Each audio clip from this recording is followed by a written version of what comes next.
માંજલપુર વિધાનસભા પેટા ચૂંટણીમાં ભાજપના ઉમેદવારની ભવ્ય જીત બાદ ભાજપના ગુજરાત પ્રદેશના મુખ્ય પ્રવક્તા ડોક્ટર અનિલભાઈ પટેલે પ્રતિક્રિયા આપી છે। તેમણે માંજલપુરની જનતાને અભિનંદન પાઠવતા આ જીતને કાર્યકર્તાઓની મહેનત અને સ્વર્ગીય યોગેશભાઈ પટેલની લાંબા સમયની સેવાકીય કામગીરીનું પરિણામ ગણાવ્યું છે।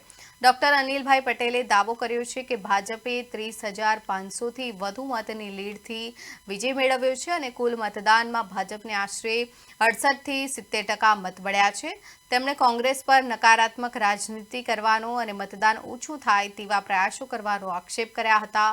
સાથે જ કોંગ્રેસ અને આમ આદમી પાર્ટી વચ્ચેની રાજકીય સમજણ પર પણ નિશાન સાધ્યું હતું। ભાજપની આ જીતને તેમણે વડાપ્રધાન નરેન્દ્ર મોદી અને મુખ્યમંત્રી ભૂપેન્દ્ર પટેલની વિકાસની રાજનીતિને મળેલું જનસમર્થન ગણાવ્યું છે।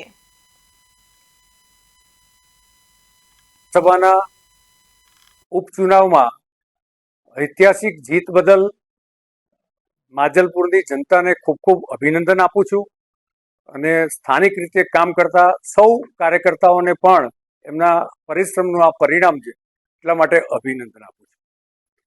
આ પરિણામનો સંદેશ જો વિચારીએ તો જે રીતે કોંગ્રેસની નકારાત્મક રાજનીતિ રહેલી છે,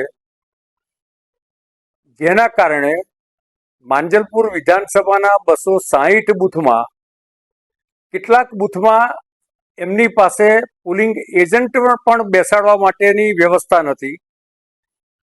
કેટલાક પોલિંગ સ્ટેશનની બહાર તેઓ ટેબલ નાખીને કાર્યકર્તાને પણ બેસાડી શક્યા ન હતા। એટલે કે કોંગ્રેસ નહીં ફક્ત માંજલપુર પણ આખા ગુજરાતમાં ક્રમશઃ ભૂસાતી જાય છે, એનું આ એક પરિણામ છે। કોંગ્રેસના નેતા રાહુલજી અને અન્ય લોકોનું જે રીતે સંસદમાં વર્તન છે, વાણી છે, જેના કારણે દેશની જનતા એક તરફ એમની નકારાત્મક રાજનીતિને જાકારો આપે છે, બીજી તરફ નરેન્દ્રભાઈ અને ભૂપેન્દ્રભાઈની વિકાસની રાજનીતિને હંમેશા સમર્થન આપતા હોય છે।